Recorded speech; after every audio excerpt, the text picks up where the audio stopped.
Hello, I'm the real life fake wizard. On May 18th, 2026, Sony posted a message to the official PlayStation account on X that starting on May 20th, the price of PlayStation Plus would be going up again. Single month subscriptions would rise to $10.99, and 3-month plans would jump to $27.99.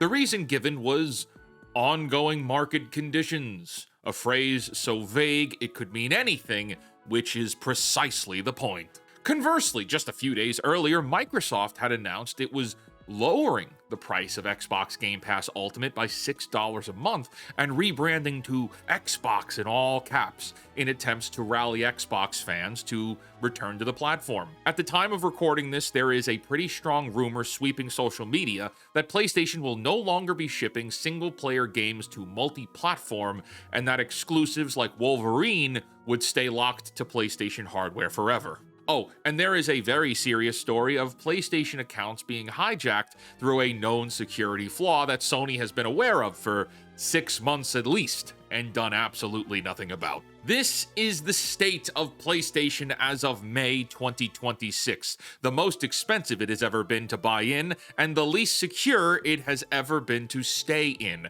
with an exclusive library that has been thinned to a handful of titles on aging hardware.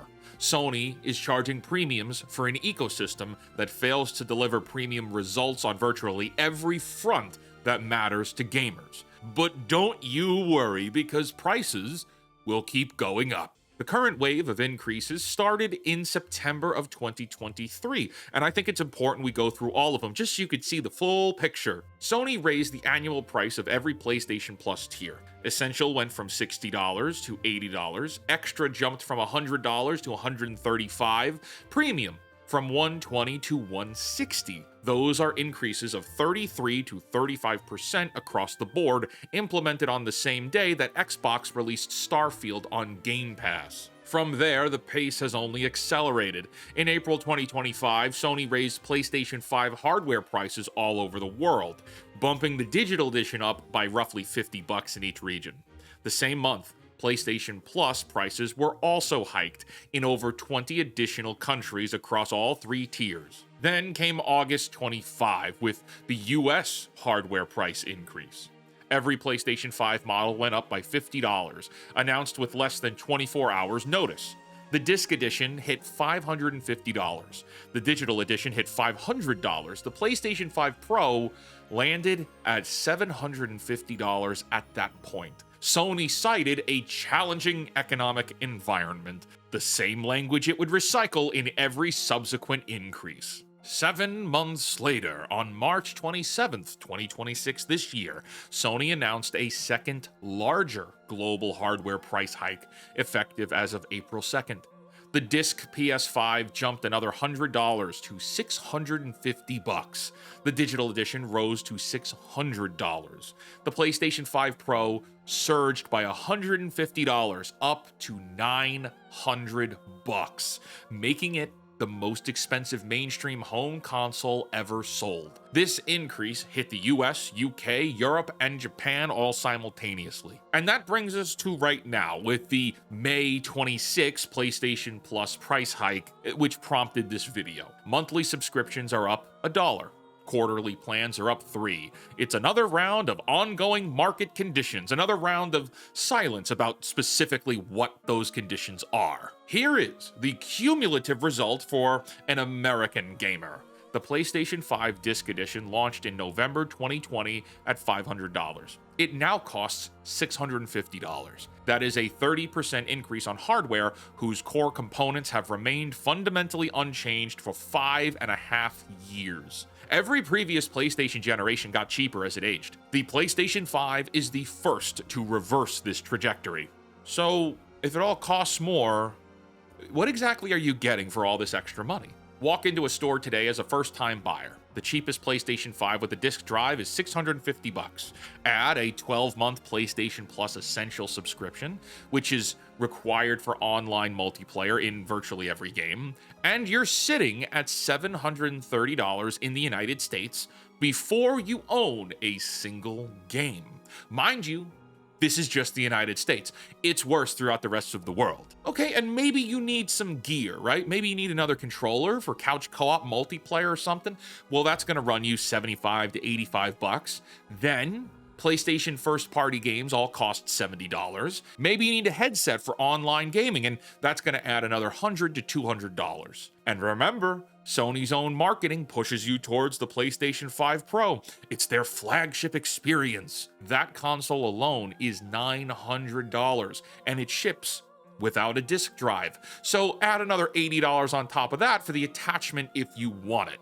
At this point, we would be well over $1,000, and you might have purchased just a single game. For that same money, you could have built a mid-range gaming PC with free online multiplayer and entry into storefronts that genuinely compete on price.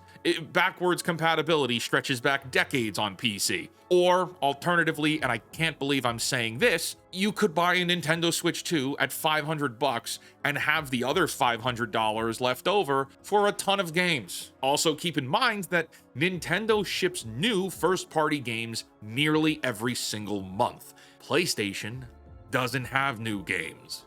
Where are the games? The entire justification for buying into a console ecosystem at any price point rests on the games you can play there and only there. PlayStation's exclusive argument has never been weaker than it is today. The current marquee exclusives are Ghosts of Yotei and Saros, two games that are not exactly worth the $1,000 buy-in if you don't already own the console. There's a reason that Saros flopped and the Ghost of Yotei multiplayer is shutting down early. And then the upcoming pipeline is pretty thin. Marvel's Wolverine is slated for fall 2026. Intergalactic, the heretic prophet from Naughty Dog, has no release date, and rumors are speculating that it may not arrive until 2028 or later. Compound that by it being a Naughty Dog game, which is designed exclusively to polarize audiences, and there you have it.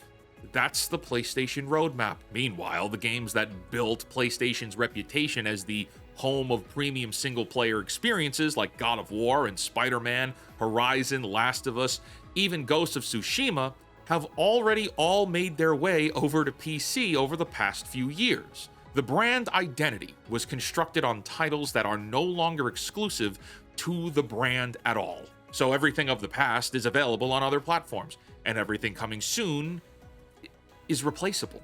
After Last of Us 2, I have no faith in Intergalactic. And after Insomniac's Spider-Man 2 and the Insomniac leaks, which put the entire Wolverine story on the World Wide Web, I have no faith in this Wolverine game. The PlayStation 6 casts a long shadow over every purchase decision. Sony's president and CEO told investors that the company has yet to decide on launch timing or pricing for its next console. Insiders place the window somewhere between late 2027 and 2029. Best case, a new buyer today is paying $650 for hardware that becomes last gen in 18 months. And worst case, you're paying peak prices for a machine designed in 2020 while waiting 3 years for its replacement. While raising prices across the board, Sony has been incinerating money on a live service strategy that has produced one of the most spectacular failure cascades in gaming history. Personally, I think it is the most spectacular failure. Concord is the headliner. Developed over 8 years at an estimated cost of $400 million, it sold roughly 25,000 copies total.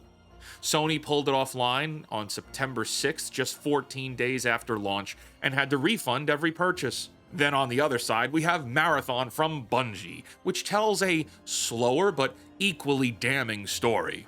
Sony acquired Bungie for $3.6 billion in 2022, betting the studio's live service expertise would anchor PlayStation's multiplayer future.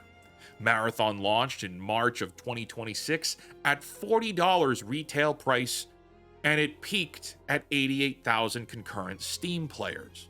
Within 2 months, that number has collapsed to under 15% of its peak. Sony has already written off $765 million in impairment losses that are related to Bungie, meaning the acquisition's value has been cut by more than half. Since the PlayStation 5 launched in 2020, Sony has closed 8 development studios. The layoffs in February 2024 alone cut 900 jobs across Insomniac, Guerrilla, Naughty Dog, and Firespite. The pattern here is something that myself and lots of other content creators have covered for years now. Here's the pattern. You invest heavily in live service, watch it fail, close the studio, lay off the workers, and then raise the prices on gamers. Premium pricing should guarantee premium service. The PlayStation ecosystem security posture may be its most damning failure. As of writing this, there is an active, unpatched exploit that allows anyone to steal a PlayStation Network account. A hacker needs only a target's public PSN username and one piece of old transaction data, like an order number, for instance. Armed with those details, the hacker calls Sony's customer support, claims ownership, and the support agent changes the account's email address and disables two-factor authentication. The entire security apparatus of PlayStation can be bypassed through a phone call. On May 18th, 2026, the same day that Sony announced the PlayStation Plus price increase, podcast host Colin Moriarty reported that his account had been stolen using this exact method. He was warned days in advance by another victim that he was being targeted.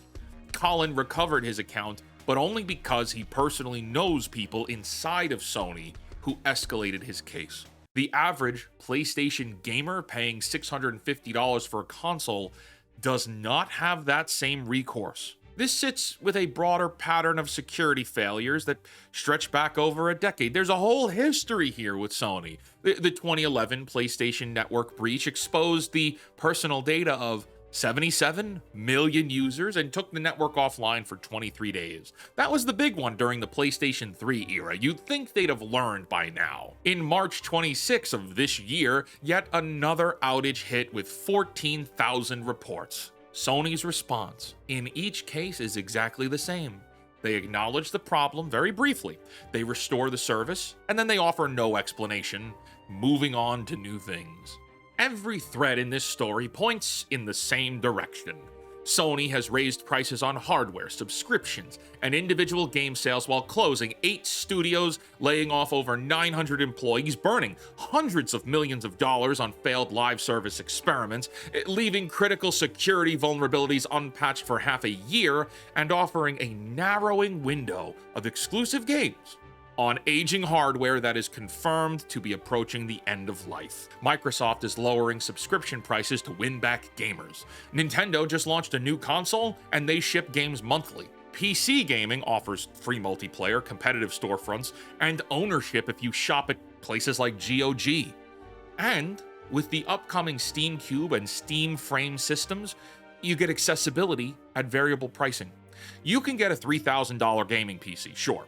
Or maybe you get the Steam Cube and it'll be a little bit cheaper. We don't know yet. It looks like it's going to be cheaper. Or if that's not what you want, you get a handheld and all of your games carry over between all of those systems. Sony stands as the only platform holder moving in the wrong direction on price, value, security, and consumer trust simultaneously. The PlayStation 5 sales have already cratered by 46% year over year. The market is speaking. Customers are doing the math and walking away from a value proposition that asks more while consistently delivering less. Sony will tell you that this is about market conditions, its memory shortages, and global economic pressures. But that framing conveniently omits the $400 million that they torched on Concord, and the $765 million write-off on Bungie. The dynamic pricing experiments designed to extract maximum revenue from loyal gamers, and the customer service system that is so broken that hackers can steal your account with a phone call. These are Sony's choices. Every dollar spent on PlayStation today is a vote of confidence in a company that has done remarkably little to earn it. Until next time, create, innovate, inspire others to do so as well, and for the love of God, cancel Disney Plus. Dude, PlayStation sucks, dude. This company sucks.